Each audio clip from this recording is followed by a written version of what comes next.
On August 7th last year, Ms. Benazir Bhutto came to Yale University and sat down with me at this studio to discuss the state of affairs in her country. She told me why she wanted to go back home. She said it was not for herself, but to save, as she put it, save my country from destruction and disintegration. On December 27th last year, she was assassinated just after she had delivered a speech condemning extremism. In the interview she gave to me on August 7th last year, she said, "We want an end to the attacks on NATO and Afghan forces in nearby Afghanistan by the militants, and we want an end to the militants who tried to hijack our foreign policy by conducting attacks on Indian Parliament and on other sites in India." So our world vision collides rather dramatically with the world vision of the extremists. How true she was.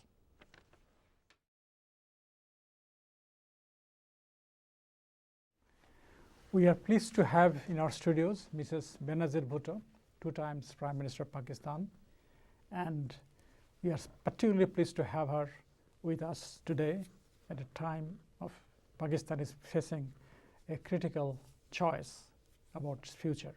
Welcome, Mrs. Bhutto. Thank you, Mr. Nanda. It's lovely to be at Yale. Thank you. Politics is as far removed from poetry as possible, so I cannot resist reading a little poem that you wrote some years ago. One has might, the other right. One has the sword, the other the pen. Guns rust and fall apart. Ideas live forever. So do you think President Musharraf's guns are rusting, and that is why he's turning to you to do a deal? Certainly, there has been a degree of unease within Pakistan. General Musharraf had given a charter of where he wanted to take the country, which was towards a true democracy and a moderate society. However, in the last 6 years, we've seen that the extremists have spread throughout the country. We used to think it was just in the tribal areas, but indeed the Red Mosque incident in our capital city of Islamabad showed that the tentacles of extremism were spreading, and that poses grave challenges to Pakistan from within, as well as complicates the external picture. So the reason why he is now willing to sit down with you is because he's feeling that he is no longer in full control? I see it differently. I think after 9/11, when the first general elections were held under General Musharraf, it was less than a year later, and he was seen very much as a strong ally of the West on which the international community could depend to reform the madrasas and to constrain and restrain the terrorist elements within the country. But unfortunately, since then, there has been the rise of suicide bombings. Innocent people in Pakistan, like our women and children, are being killed. And I think now the international community has started supporting the democratic process. Within Pakistan, we've had a pro-democracy movement, which has gathered strength as poverty in the country increased and people's needs were neglected. So this confluence has made the elections of 2007 very important. All the independent polls show that the Pakistan People's Party and I would go on to win any fair election. So I think that this is what is the need of drawing people together. In Pakistan, we have different fault lines. We have one on dictatorship versus democracy, and we have a second one on moderation versus fundamentalism or extremism. So I think that General Musharraf is trying to seek a way out by having these contacts with the Pakistan People's Party. Nawaz Sharif has suggested that one should do everything to remove military from politics. And what you may be trying to do would be seen by people as prolonging the military rule rather than getting rid of military altogether. I know that's what Mr. Nawaz Sharif is saying, but I don't agree. And I find it very strange that Mr. Nawaz Sharif talked to General Musharraf and got out in the year 2000, which did prolong military rule in my country. I was also offered that if I quit politics for 10 years, all the charges against me would be dropped. and my husband would be released. But I refused that offer because I felt that it would prolong military rule in my country. And now I'm talking because this is about getting the uniform out of the office of the presidency.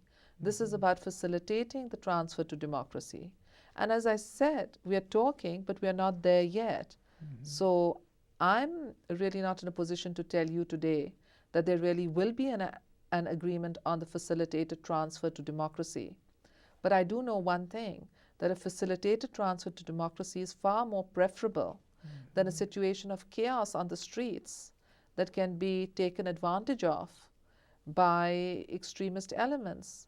So as a Pakistani leader who wants to see the stability and unity of my country and see Pakistan go on the path of moderation, I think it's important for me to explore peaceful political options of a transfer to democracy. I will point out to you that no one believed when the Shah of Iran was facing street riots that it would end up in an Ayatollah revolution, but that's what happened. And when the Mensheviks took to the streets against, in Russia, no one expected the Bolsheviks. So, you know, when we have a situation where we have militants who are armed and we have political parties who are unarmed, I would do my best to have a peaceful transfer. But if that fails, maybe I won't be able to stop the street agitation. And that would be dangerous. So let's hope that we can indeed get, either through the negotiations we are having or through the Supreme Court of Pakistan, some kind of a facilitated and peaceful revival of the Constitution, restoration of the democratic process, and a redress of people's social and economic needs so that terrorism and militancy can be undermined. According to some press reports, the agreement that has been reached between you and President Musharraf is that he will be a civilian president, while you will be, as a civilian president, he will be in charge of national security and foreign affairs, and you will be chief executive. And the ban on you as running prime minister for the third time will be lifted and your family can return. Is there any truth in this? These are certainly some of the issues that are being discussed. General Musharraf wants to get elected from the present assemblies. He thinks that's legal. We in the PPP believe that it's not legal, so this matter is going to be decided really by the courts and perhaps by public pressure too. But ultimately, it's a decision of a legal dispute. The elections are going to be held later this year. My concern is that those elections should be fair, free, and impartial. I believe that with the International Crisis Group that military intervention in the country is creating a failed state, which poses a danger to Pakistan's own security as well as regional security. So I'd like those elections to be fair. And I think any attempt by General Musharraf to manipulate those elections will lead to a far bigger internal crisis with far-reaching repercussions. We haven't reached an agreement yet because everything the regime says it will do is post-presidential, prime ministerial, and parliamentary elections. And my party doesn't want to be led up the garden path. So we believe that the cooperation needs to be calibrated so that there are different phases of implementation. So is it possible that if he gets re-elected by the parliament one more time, but he makes you the interim prime minister so that there can be a free and fair election in December, would you accept that? No. I'm not looking at this for myself. I'm looking at this for the empowerment of my people. And I'm looking at this for saving my country from a militant takeover, God forbid, disintegration. I think it's the worst crisis that we faced since 1971. What we are looking for is a cooperation once the uniform is off. The PPP cannot cooperate with a uniform presidency which blurs the distinction between civil and military rule, because the PPP has been fighting every single military dictatorship that there has been in the country, and we symbolize the aspirations of the people for a democratic Pakistan. The PPP is also looking for the holding of fair elections. We won't like a situation where the elections are manipulated and then we are offered a handful of ministries in return for legitimizing a fraudulent election. So what would be necessary for you to consider the elections will be fair and free? What would be the conditions? Very good question. Very good question. The All Parties Conference held in July earlier this year, which was called for by the Alliance for the Restoration of Democracy, came up with the points that need to be implemented by the Election Commission of Pakistan for the holding of fair elections. And earlier, the very widely respected international group known as the NDI, the National Democratic Institute, held a round table of all political parties in Pakistan. And the round table also came up with proposals. And we have handed these proposals over to General Musharraf's side. And they have been promising us for some months that they will actually implement various proposals that have come during the time for fair elections. And they keep reassuring us that the elections will be fair. But unfortunately, except for transparent ballot boxes, none of those reforms have been implemented, which is really leading to some unease in the PPP circles and indeed the opposition circles that now the elections are round the corner. When is this all going to happen? When are these reforms going to be lifted? Then there is also the issue of a balance between the presidency and the parliament. I see little point in getting a parliament elected where the prime minister is thrown out 2 months later. I mean, we had this in the 90s, where the presidential power to dismiss parliaments was used ruthlessly, not only against Mr. Nawaz Sharif and myself twice, but even against Mr. Junejo. So we feel that there's little point in taking our country backwards to the instability of the 90s. We have to move forward towards a better political system where we know what the role and responsibility of the parliament is and what the role and responsibility of the president is. And how does one reach that without a constitutional reform? Well, General Musharraf assures us that he wants Parliament to have all the powers. And he says he doesn't want any powers himself. But there's a dichotomy because the Constitution actually gives all the key powers to the presidency. So this is an issue on which the discussions are still ongoing. Because while General Musharraf says he wants all powers to be with the Parliament, he seems unwilling to give up the presidential power to dismiss the Parliament. So we are still having ongoing discussions on that particular issue. But we agree, both sides agree, that the reforms should be implemented for fair elections. Both sides agree that the ban on the twice-elected Prime Minister should go. Both sides agree that the moderate forces should come together. So and both sides agree there should be a level playing field and an end to motivated litigation. So there's a lot of agreement, apparent agreement on a lot of issues, while one or two still are outstanding. But right now the issue is, when is the implementation going to take place? And in which phase is this implementation going to take place? To complicate the issue, the ruling party has been saying that nothing will change and that they're not really negotiating with the PPP. They're just giving, in our local language, deal. That means a long rope. I see. So this, and they keep talking about how they're going to impose emergency.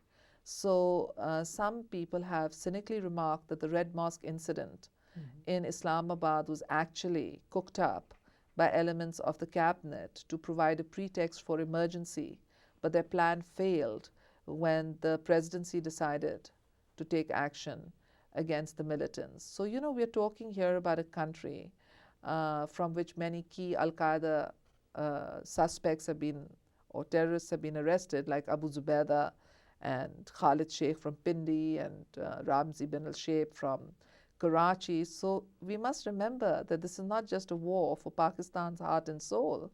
This is something that will have far-reaching ramifications on militant struggles across our borders. We in the PPP are very determined to build peace. In fact, we say the message of Islam is peace. And we want peace for our citizens inside our country. We want an end to the attacks on NATO and Afghan troops in nearby Afghanistan. And we want an end to the militants who try to hijack our foreign policy by conducting attacks on the Indian Parliament or on the other sites in India. So our world vision collides rather dramatically with the world vision of the extremists. Now, Musharraf has said he's for moderation. And so we hope that he can do something up front that can facilitate moderate forces coming together. This President Chaudhry Shujat Hussain of Pakistan Muslim League has said that maybe there will be imposition of emergency and assembly style may be extended for 1 year. If that happens, then what would be the position of your party? I believe my party would join with all the other political parties to protest any attempt to defer the elections. We would be what we have been telling all the other political parties. We had an all parties conference in London, and we all agreed on certain points for the holding of fair, free and impartial elections. But whereas the other political parties wanted to start a movement straight away, we said no, we have to wait. We have to wait and see whether either the elections are postponed or we have to wait and see whether the elections are rigged. But to start an agitation at this point might tempt the rulers into imposing emergency. But I do think that if the doors of election are shut on us and emergency is imposed or the elections are rigged, then certainly the PPP with the other political parties, civil groups and NGOs in Pakistan would put pressure like in Ukraine during the Orange Revolution for the empowerment of our people. So you can see a street protest of the type that we saw recently involving the Chief Justice, perhaps even bigger with the participation of political parties. That's right. I very much can see that happening. I wouldn't like to see it happening because I don't think Pakistan needs anarchy or civil strife or bloodshed. But both sides have a responsibility to prevent that. And the elections now give General Musharraf and the presidency as well as the military establishment an opportunity to take Pakistan safely from one phase of governance to another phase of governance. The spoilers are there. After all, why would those who have politically benefited from firing their shots from the shoulders of the military want to have fair elections, which will see them give up power and go into opposition? So I understand that there will be elements like the ruling PMLQ, which will do everything to scuttle a process of reconciliation and resolution, moving Pakistan onto a moderate course. But I think it's important for General Musharraf and the military establishment to stay the course, not to defer the elections, not to impose emergency, and to make sure that those elections are credible and satisfy the public. The public are the important people. We need international observers. Otherwise, there's just going to be name calling. So we need a third party that can certify whether the elections are going to be fair or not. President Musharraf has been criticized recently very severely in the United States for not doing enough to actually capture the Al-Qaeda suspects hiding in Pakistan. What do you think of that? Do you think he's doing enough? Well, I know that as a Pakistani, it certainly hurts me very much when I see that inevitably the trail of terrorists leads back to my country.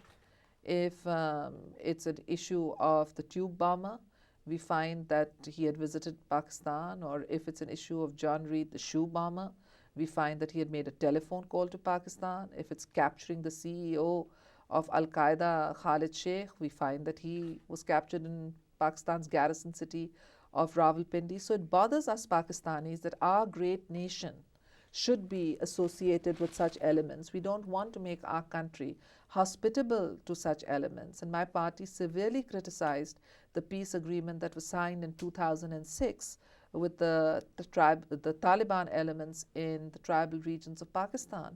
And we feel that our tribal areas were ceded to foreign elements, to Afghan Taliban and Arab and Chechen militant fighters. And now those groups actually administer parts of our territory and hold our people hostage. They dispense their own form of justice. They teach little 12-year-old boys to behead those they accuse of being spies. I mean, little children should have pens in their hand. Little children should have schools to go to. Little children should have dreams. So why is it that it can still continue and still in Pakistani territory? Well, this is a question that General Musharraf and his regime must answer. While they have certainly verbally expressed sentiment for the right course of eliminating terrorism and extremism in the country, unfortunately, they have not been able to assert the rule of law in the country. My government would move swiftly to assert law and order in the tribal areas of Pakistan, to hunt down the Al-Qaeda leaders who are trying to take advantage of the lack of law and order there, to stop the drug trade, which is actually funding and fueling terrorism, and to reform the political madrasas who use the name madrasa but are actually militant headquarters using women and children as human shields. I'm a woman, I'm a mother. I don't want to see the innocent women and children of my country held up as human shields and killed as they were during the Red Mosque incident. And I think it's the duty of government to provide the protection of the life and liberty of its citizens. So given that fact that despite President Musharraf's verbal assurances that he's doing everything, it is still continuing, in fact increasing, can you blame the Americans if they said they would actually intervene without Pakistani permission? Well, I can understand why they say that, because they feel that Islamabad has failed to stop the terrorists, and that's why they would like to move in. But I would really urge against that. I believe that the violation of Pakistan's sovereignty through unauthorized military action will have very adverse consequences. When under attack, all Pakistanis will forget their differences and they will all unite. So any unauthorized action would pit the NATO against all the people of Pakistan, and I don't think that's advisable.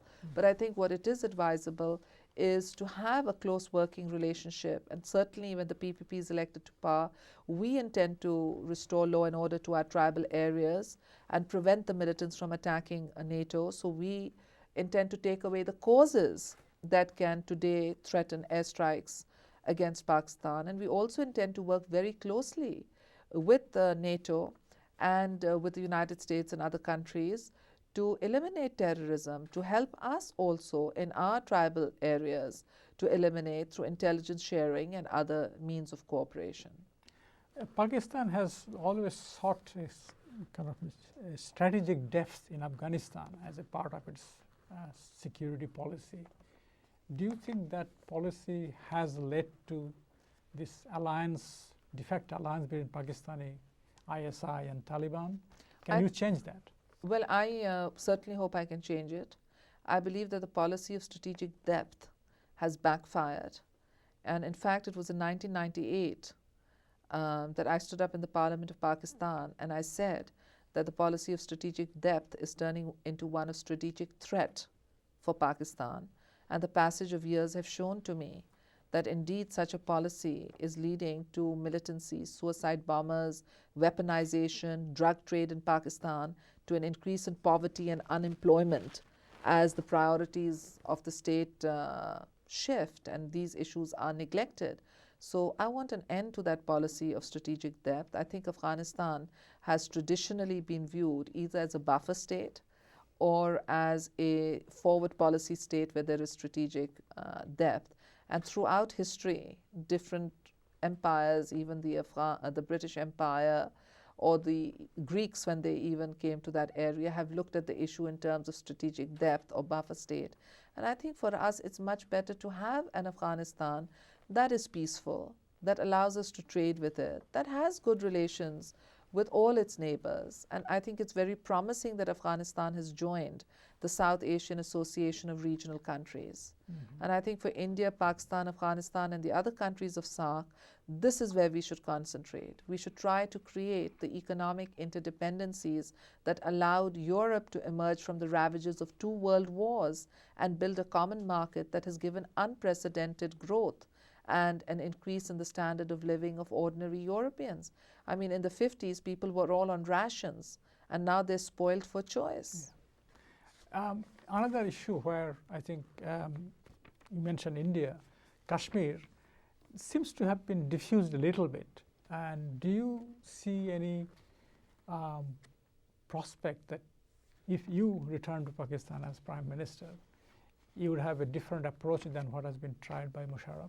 No, I think Musharraf did the right thing in following the spirit of the Simla Agreement, which my father had signed with Prime Minister Indira Gandhi, and that the spirit of the declaration, Islamabad Declaration, wherein Rajiv Gandhi and I had decided to work for peaceful relations. Certainly the fighting over Kargil and the 1 million men who faced each other eyeball to eyeball after the Indian Parliament attack drove home the dramatic consequences of a conflict between India and Pakistan, who are both nuclear capable states. I don't think we can afford this. I think Musharraf did the right thing. We've been very critical of him when he's done the wrong thing. But vis-a-vis the policy with India, or vis-a-vis the policy with women's rights, vis-a-vis restoring women's seat in parliament, well, we supported those measures because we don't believe in being totally rejectionist or being totally accepting. We believe in dealing with issue by issue. So yes, we would continue the process of dialogue with India. And not only that, I hope that in the 60th year of our anniversary, both countries are turning 60 in a few days' time, I hope that we can come and build a peace treaty that will enable our people to turn their backs on an unhappy past and look to a brighter future. Kashmir is an issue between us. It is a dispute. But then, you know, India has a dispute with China over the border, but they don't go to war with each other. So we need to learn that we can have differing opinions without actually allowing them to transform themselves into conflict, bloodshed, terrorism, militancy, or war. When you were Prime Minister, how much were you aware of A.Q. Khan's nuclear sort of arms sales activities? I was not at all aware of his nuclear arms sale opportunities. In fact, as Prime Minister of Pakistan, my government gave birth to the Benazir nuclear doctrine. Under this nuclear doctrine, Pakistan would not export nuclear technology. That was a cardinal principle of the doctrine. And we would not put together the components of a weapon unless our security was threatened, and that we would not shape and mold uranium into nuclear parts. So it was a policy that was bipartisan. It came through with consultations with the presidency and the armed forces. So it was accepted by all as part of the national interest. And to my knowledge, it held until India detonated its nuclear devices, and then Prime Minister Nawaz Sharif in retaliation detonated in Pakistan. So it was quite a shock that I learned that the no export of nuclear technology had been violated. And then I would not have believed it until A.Q. Khan came on television and confessed. And now the only question before us is that did he fall on his sword to protect others, or were there others also involved? For that, my party called for a parliamentary inquiry, because Pakistan can't afford to endanger its own nuclear system by scientists who begin to smuggle and proliferate weapons of mass destruction. But he was flying C-130 of Pakistan Air Force to carry stuff. So is it possible that he was doing it alone? Well, this is the issue that we want resolved at the inquiry, because it's amazing to think that he could have access to C-130 aircraft and go to North Korea, and not only go to North Korea, but go to so many other countries. I remember in General Musharraf's regime, there had been a full-page advertisement taken out by the Ministry of Commerce advertising the sale of nuclear components, and many of us were shocked. This is before A.Q. Khan's whole issue had been unearthed. So it was actually very shocking, and particularly in this world in which we live, you know, where terrorists want to get their hands on weapons of mass destruction. The entire world community, including Pakistanis who live in the diaspora as well as all other human beings, could face devastating consequences if mad people manage to get lured by money. So I'd really like to find out more about how A.Q. Khan went around doing this. Musharraf has pardoned him. Well, that's one end of the spectrum. But the other end of the spectrum is we must make sure that something like this can never happen again. Had A.Q. Khan not engaged in this kind of activities, would it have been possible today for Pakistan to sign a civilian nuclear agreement with the United States as India has done? It's a difficult call. It's a difficult call. I think that India is a larger market, and India is 5 times larger than Pakistan. And certainly in the post-Cold War, many academics had predicted that the Western world would start coming closer to India. So it's difficult to call, but certainly Pakistanis are disappointed that we weren't offered the same civil nuclear agreement. I hope that at some stage we are able to be offered such a civil nuclear cooperation. But I also want to take my generation away from the earlier generation's view of tit for tat with India. I mean, we can't keep competing with the Joneses. We have to identify our own core interests. We need to pursue our core interests and not seek to so overextend ourselves that we begin to collapse from within. And I think that's what the policy of strategic depth has done. It's threatening Pakistan from within. And today, if I risk my life to go back to my country, I do it because I see the threat within. And I want to try and help my people and help my country avert disaster. The last question, if General Musharraf does not doff his military uniform, would you still go back to Pakistan before the end of the year? Yes, I will go back to Pakistan whether Musharraf takes his uniform off or not. I will go back to Pakistan this year, irrespective of whether we have an agreement with General Musharraf or not. But I hope that General Musharraf will review, in light of the circumstances in Pakistan after the restoration of the Chief Justice of Pakistan, his decision to seek re-election in uniform from the present assemblies. Thank you very much, Mrs. Bhutto. Thank you. Thank you very much.